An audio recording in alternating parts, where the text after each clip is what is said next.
Hello শিক্ষার্থীবৃন্দ, আসসালামু আলাইকুম। কেমন আছো সবাই? আশা করি ভালো। তো আজকের এই ভিডিওতে তোমরা শিখতে পারবে ক্লাস 9 মানে শুধুমাত্র নবম শ্রেণীর জন্য যে বইটি তোমাদের দিয়েছে 2024 সালে, সেই বইয়ের পঞ্চম অধ্যায়। এই অধ্যায়টির নাম পদার্থের গঠন। তো আগে তোমাকে বুঝতে হবে পদার্থ কি এবং পদার্থের গঠন কি। পদার্থ কি? সবাই জানে যে আমাদের চারপাশে যা কিছু থাকে তাই হলো পদার্থ।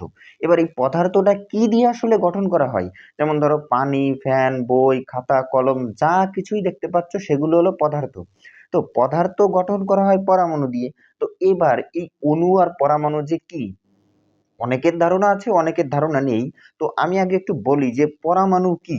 এই পরমাণুটা হলো যে ধরো তোমরা ইংরেজি বর্ণমালা বা বাংলা বর্ণমালায় যে ওই যে অক্ষরগুলো ব্যবহার করো, ক থেকে চন্দ্রবিন্দু পর্যন্ত এবং এ থেকে জেড পর্যন্ত, এগুলো কিন্তু অ্যালফাবেট, এক একটা অক্ষর। যেমন বাংলাদেশ, এই বাংলাদেশ লেখাটি হয়েছে BANGLA, হ্যাঁ, DESH, এই যে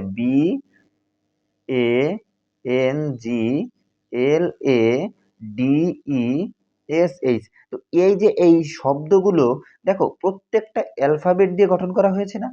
তো এই প্রত্যেকটা অ্যালফাবেট দিয়ে যদি বাংলাদেশ লেখা হয়, তো এই বাংলাদেশ লেখাটি কি দিয়ে গঠন করা হলো? এই বাংলাদেশ লেখাটি গঠন করা হলো আছে অক্ষর দিয়ে, মানে ইংরেজি বর্ণমালা দিয়ে, তাই না? তো ইংরেজি বর্ণমালা পাশাপাশি বসে এক একটা শব্দ তৈরি হয়, ওই শব্দগুলো এক একটা পাশাপাশি বসে বাক্য তৈরি হয়, তাই না? তো পরমাণু, তোমার এই পরমাণুগুলো ঠিক তাই। তোমার পরমাণু যেমন যেমন বাংলাদেশকে ভাঙলে বাংলা এবং দেশ, এই যে বাংলা, বাংলাদেশকে বাংলা কি পাওয়া যায়? BANGLA, বাংলা। আর কি পাওয়া যায়? দেশ, DESH হবে। হ্যাঁ, এই বাংলাদেশ পাওয়া যায়। তো এই বাংলাদেশ দুইটা যে ভাগে ভাগ হলো, এবারে দেখো প্রত্যেকটা ভাগকে আবার বি কে ভাগ করা যায়, এ কে ভাগ করা যায়, এন কে ভাগ করা যায়, মানে এই বি কে আর কিছু দিয়ে কি ভাগ করা যায় না, বি কে আর কোনোভাবে ভাঙা যায় না। তো এই বিটা হলো পরমাণু। আমি তোমাদেরকে উদাহরণ দিয়ে বোঝালাম, মানে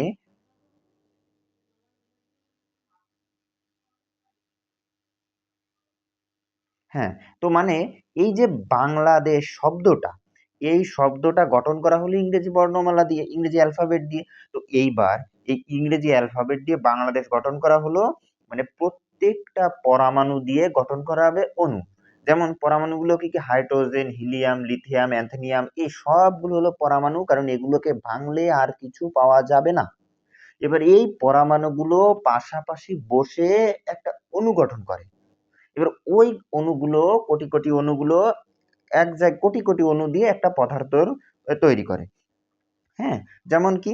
যেমন ধরো H2O, এটা হলো পানির সংকেত, তাই না? মানে পানি গঠন করা হয় দুটো হাইড্রোজেন আর অক্সিজেন দিয়ে। তাই এর মধ্যে হাইড্রোজেন হলো পরমাণু এবং হাইড্রোজেন পরমাণু, এই H2O হলো পানির অণু। এবার এই কোটি কোটি H2O মানে এই অণুগুলো এক জায়গায় হয়ে, অনেকগুলো অণু এক জায়গায় হলে অনেক পানি তৈরি হয়। হ্যাঁ, আশা করি যাই হোক তোমরা অণু পরমাণু বুঝতে পারলে। তো এইবার পদার্থ তৈরি হয় পরমাণু দিয়ে। এই পরমাণুর ভেতরে তোমাদের ওই অণুবীক্ষণ যন্ত্র দিয়ে দেখা যায়, খালি চোখে কিন্তু দেখা যাবে না। প্রত্যেকটা পরমাণুর মডেল কিন্তু একরকম। হ্যাঁ, যেমন কিরা, ইলেকট্রন, প্রোটন আর নিউট্রন দিয়ে তৈরি। যেমন আমি তোমাদের দেখাচ্ছি একটা মডেলটা, যে কোনো একটা, এই দেখো এইখানে হলো, এইটা হলো একটা পরমাণু, এই যে এই পুরোটা ধরেই হলো একটা পরমাণু। এই পরমাণুর ভেতরে থাকবে নিউক্লিয়াস, এই যে এইটা হলো নিউক্লিয়াস, মানে নাম দিয়েছে আর কি, নাম দিয়েছে নিউক্লিয়াস, বুঝতে পেরেছো? হ্যাঁ, বিজ্ঞানীর নাম দিয়েছে নিউক্লিয়াস। এই নিউক্লিয়াসের ভেতর থাকবে প্রোটন আর নিউট্রন, এই প্রোটন আর নিউট্রন, এবং এই চারপাশে এই যে ঘোরাঘুরি করছে এগুলো হলো ইলেকট্রন।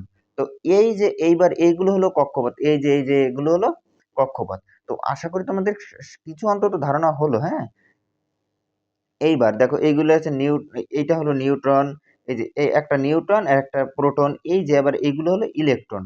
হ্যাঁ, আশা করি বুঝতে পারলে। তো এই যে একটা পরমাণুর যে মডেলটা দেখলে, এইবার এর কিছু পরিচিতি আছে না? এই যে ইলেকট্রন কি জিনিস, প্রোটন কি জিনিস, হ্যাঁ এইখানে এইবার তোমরা সেগুলোই শিখবে। যে ঋণাত্মক বা নেগেটিভ চার্জ যুক্ত ইলেকট্রন হলো পরমাণুর একটি মূল কণিকা যার চার্জ -1.602 গুণ 10⁻39। এই যে এইগুলো একটু মনে রাখতে হবে, হ্যাঁ এগুলো বিজ্ঞানীরা মেপে দিয়েছে, তোমাদের মাপতে বলিনি যে ইলেকট্রনের কত ভর মাপো, হ্যাঁ এরকম কিন্তু ইলেকট্রনের চার্জ কত মাপো, এগুলো একটু পড়ে নিতে হবে তোমার।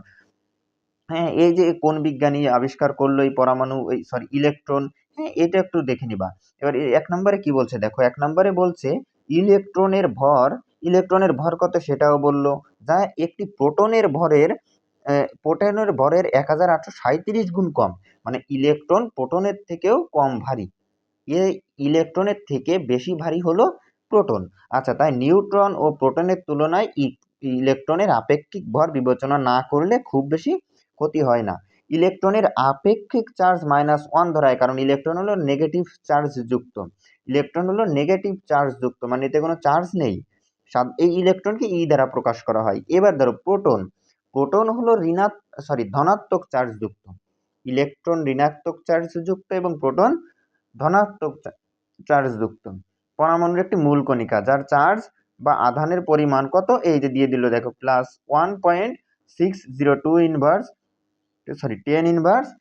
এই যে তোমাদের আরেকটু দেখায়, জুম করে দেখায়, এই যে -19, হ্যাঁ 10⁻19। আচ্ছা, এবার প্রোটন আবিষ্কারের কৃতিত্ব কি, রাদারফোর্ড আবিষ্কার করে। এইবার এই যে একটু পড়ে নিতে হবে এইখানটাতে, হ্যাঁ এখানে বোঝার কিছুই নাই। এবারে 1 নম্বরে কি বললি, একটি প্রোটনের ভর দেওয়া আছে। এবার হাইড্রোজেন পরমাণু থেকে তার ইলেকট্রনটি অপসারণের মাধ্যমে প্রোটন পাওয়া যায়। এইখানটাতে একটু বোঝার আছে যে হাইড্রোজেন পরমাণু থেকে তার ইলেকট্রন অপসারণের মাধ্যমে প্রোটন পাওয়া যায়। একটা কথা এখানে ভালো করে বোঝো, ইলেকট্রন হলো নেগেটিভ চার্জ যুক্ত এবং প্রোটন হলো ধনাত্মক চার্জ যুক্ত। দেখো এবার তাহলে এর মানে কথা কি দাঁড়ালো, শূন্যই দাঁড়ালো। মানে একটা প্লাস আর একটা মাইনাস যদি হয় তাহলে শূন্য দাঁড়ালো না। ধরো ইলেকট্রন +1, আমি আবারও বলছি, ধরো ইলেকট্রন প্লাস ওয়ান এবং প্রোটন +1 এবং ইলেকট্রন যদি -1 হয় তাহলে এর ফলাফলটা হবে শূন্য। মানে একটা পরমাণুর ভেতরে যতগুলোই ইলেকট্রন থাকবে ঠিক ততগুলোই প্রোটন থাকবে। এইবার এইখানে বলছে হাইড্রোজেন পরমাণু থেকে ইলেকট্রন অপসারণের মাধ্যমে প্রোটন পাওয়া যায়। আচ্ছা, এবার দেখো এটা হলো হাইড্রোজেন পরমাণু। আচ্ছা, এবার হাইড্রোজেন পরমাণু থেকে যদি তুমি ইলেকট্রন অপসারণ করো, ইলেকট্রন কি নেগেটিভ চার্জ যুক্ত, মানে এর ভেতরে প্লাস আর মাইনাস কিন্তু দুইটাই আছে, এর ভিতরে কি প্লাস মাইনাস দুইটাই আছে হাইড্রোজেন পরমাণুর ভেতরে।